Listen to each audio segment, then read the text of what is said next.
Okay, we're recording. Okay. So Susan, why don't you tell us about how you got your first job in Argentina?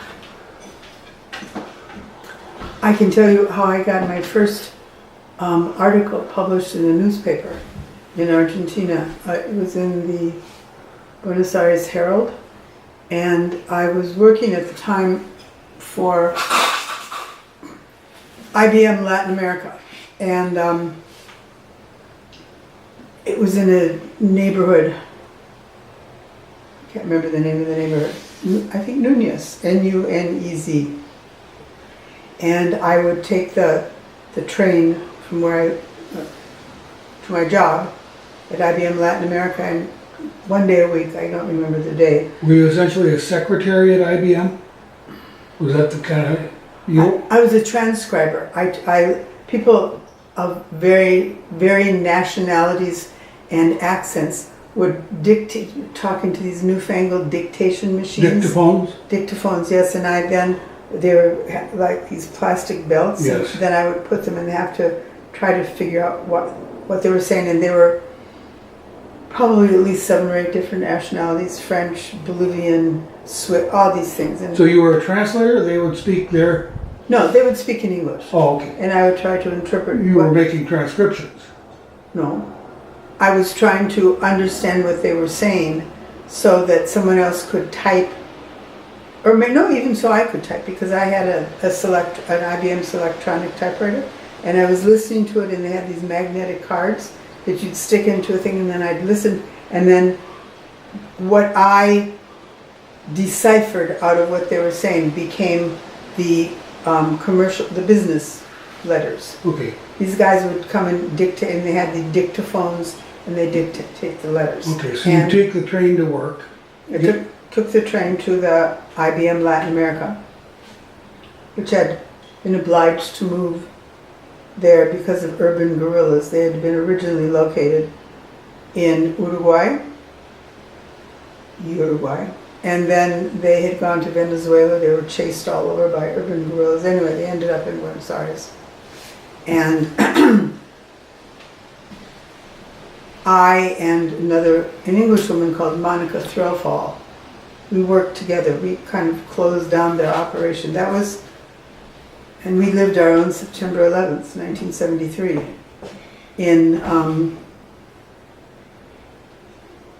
we had a telex, and we had to, because we did business, IBM Chile was still operating out of Chile, and the reason we knew about the coup in 1973 of September 11th was the bells started dinging on the telex, and we didn't know what it was because we didn't really have a lot of communication, and it was the people in the office saying that the building was being attacked. This is the Pinochet... The Pinochet. Government was being overthrown, or was overthrown? No. Allende was there. Pinochet hadn't been involved yet. Okay. And there was, someone else can look up the details, but that was, and it was for me and for many people who lived through it. That was that's September 11th. That was the beginning of September 11th as the day that will live in infamy? Well, it was September 11th for Latin American democracy. Okay. And so that's how we knew, is because we had this telex was in the corner, and it started making the dingings, and I don't know what kind of business we had to transact with them back and forth. And we noticed that there was a lot of bells coming from Santiago. So your first exposure to a breaking news story was not as a journalist. It was as a worker for IBM. Right. And there's a lot of bells dinging, and we thought something must be going on. And it was when, it's still unclear what was going on, but the Moncada, the Moncada Palace in Santiago was being attacked because the people who wanted to get rid of Allende, or there was a big thing going on. And the Chileans who were working in the building were understandably concerned. And the shit was hitting the fan, and that's how we found out about it. So how does this lead to becoming a journalist? Well, it didn't. It was the circumstances where I was, and I worked at the office of IBM Latin America was halfway on Calle Libertador in Buenos Aires, across from a big park where people and I went horseback riding. And the big main drag, suburban drag, is called Calle Libertador. And the building, the IBM Latin America, was based on there. And I'm not quite sure what all this has to do, the location has to do with it, but that was the big event of the day. Okay. Monica Threlfall and I lived through the Chilean coup, not knowing that it was the Chilean coup, since it had not been advertised as such. And it was a big deal, and people were worried about... So was it a big deal to Argentinians also? Yeah, because Argentina at that time, it was 1973, and Argentina had Perón had returned. Well, it's hard to explain. It was a big deal. People. It's interesting, the comparison between what's going on and what has been going on in Venezuela? Yeah. And there's the middle class that was really getting pissed off with Allende. I had been traveling in southern Chile, in overland, by road, by plane, by bicycle. Just as a tourist? Yeah, sort of on my way to Tierra del Fuego in one part. And things were really bad. There were strikes. There were, at one point you couldn't, the trains would stop and there'd be strikes and there was no way to get from one place to another. It was, but we eventually got there. And there was a definite movement to discredit. Allende had been elected in whatever year, and the right, the business interests who were opposed to the communism, this is the whole thing with the Kissinger doctrine and not let communism go into Latin America, that they were very opposed, and there are now historic records to prove that the United States was significantly involved. I'm going to invoke the Snotty Brothers privilege here. Go ahead. And get you back on track. This is not intended to be a Latin American history lesson so much as it is trying to figure out how did Susan get her first thing published. Well, it's hard sometimes to figure out what the connection was. I didn't publish anything about that, because that's not what I was doing. But see, how can we get this back on track? So take us from sitting at IBM doing transcriptions to somebody saying, yes, we'll publish your thing. No. That's how I, at some point in time, I met Andrew Graham Ewell, a Scottish Uruguayan writer whose family had come to Uruguay as sheep farmers from Scotland. And he was the labor and politics editor of the Buenos Aires Herald, the English language newspaper, which is now just closed its doors forever. And there's a lot of kind of politics stuff going on. And I had not yet gotten involved with NBC, or I don't think with Tom Streit. NBC, yeah. Or Tom Streithorst and these people. But my basic contact was, I knew Andrew, and he was the one who helped me when I wanted to write an article. Nothing to do with politics. It had to do with street markets. There was a street market behind or near the IBM Latin American building, and I can't remember the name of the neighborhood, but street markets were quite common at the time. Selling food or artifacts? No, vegetables and things like this. And you took trains.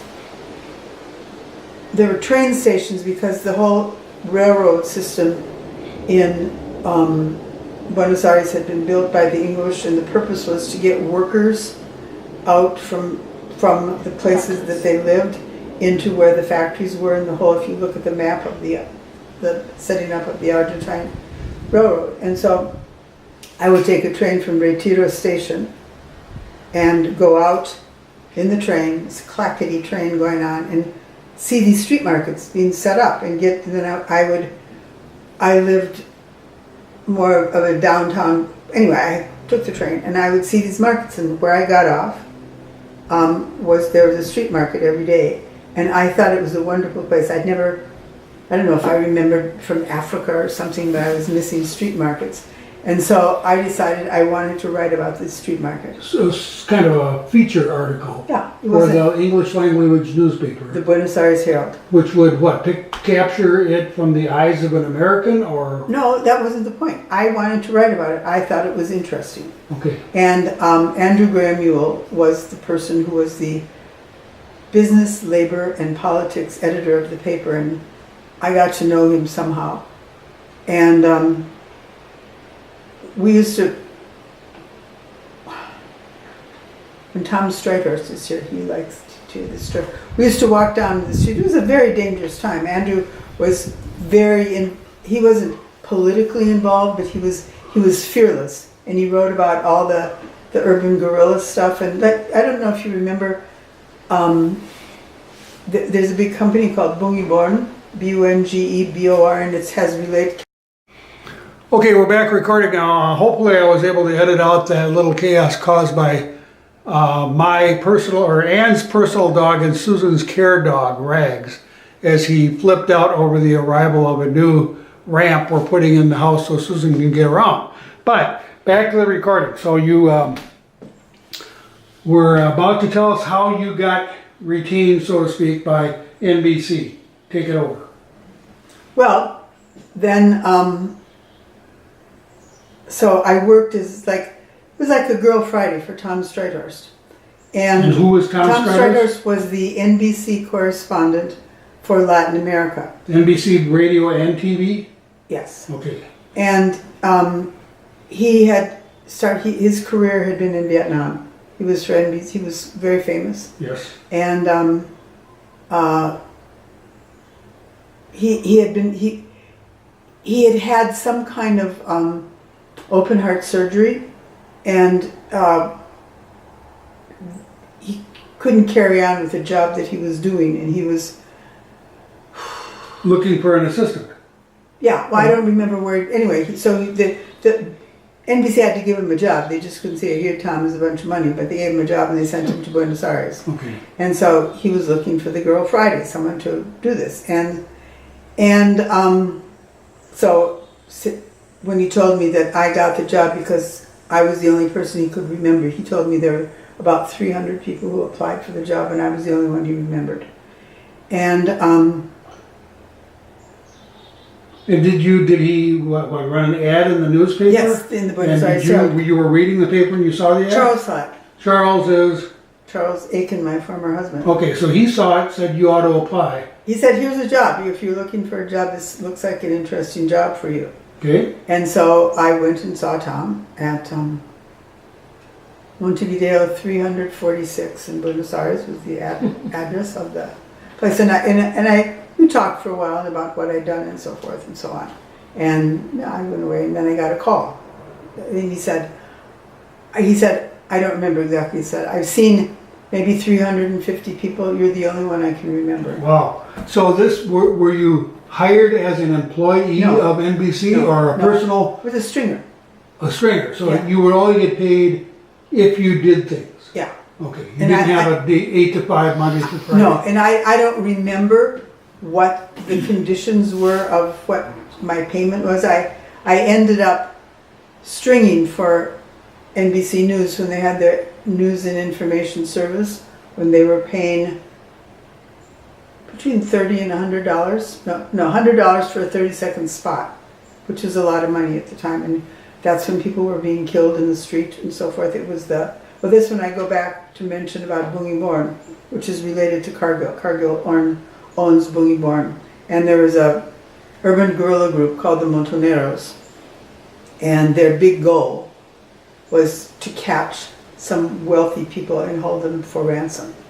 And often Americans or usually Argentinians? can't remember if they were Americans, but they're basically, the connection was with Bungiborn Cargill, because wheat and all these products were a major part of Argentine capitalism. Okay. And Bungiborn and they didn't use Cargill that much at the time, were regarded as being the evil geniuses of American power in Latin America. Okay, so we've gotten you to the point now where your journalism career has officially begun as a stringer to the NBC News and Information Service. About what, was this later in 73? I can't remember the exact date, but it was around that time. That's when they set it up, and I have no idea why I guess there was a push on the part of some people in NBC who felt that there was still life in radio and they could make money out of radio, and it would be all news radio. Okay. And I was one of the contributors to all news radio, and it was like bang bang bang. You got bucks for bang bang. Okay. So next time we talk, I think we'll lead up with the first major story that you covered while working for NBC News and Information Service, and the circumstances around that. Well, but that'll be for next time. No, I want to tell you right now. Oh, I can okay. remember. It's short. Tom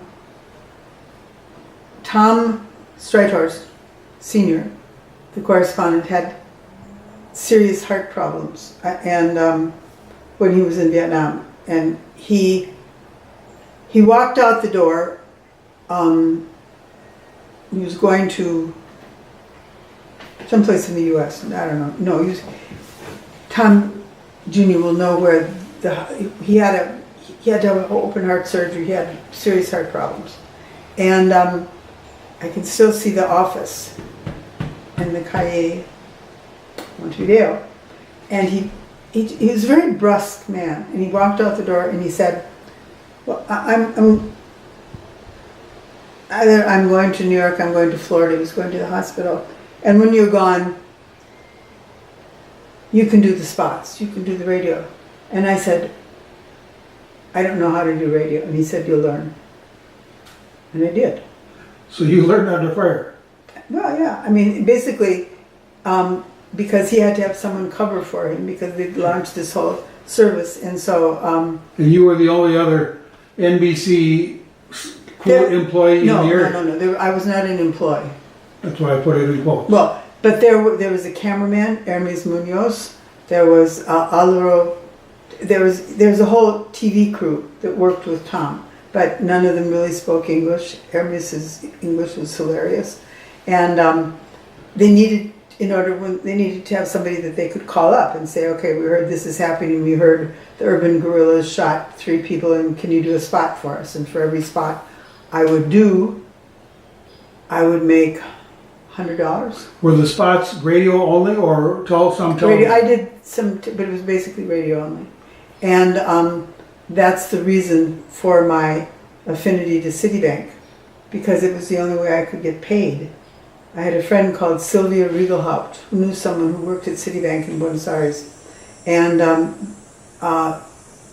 in very irregular, very difficult to set up a U.S. bank account when you're in Argentina in 1973. And through her friend, she arranged to get me a bank account so NBC could pay me into that bank account, which is still the bank account that I have. The same bank account that your AP pension check goes into? Yes. Okay. And that's why I kept it there. Much what other people would say, "Why on earth are you doing that?" And I said, and that's the money that I made when people were killed, and I reported on it, and I used that bank account. All the money that came out of that was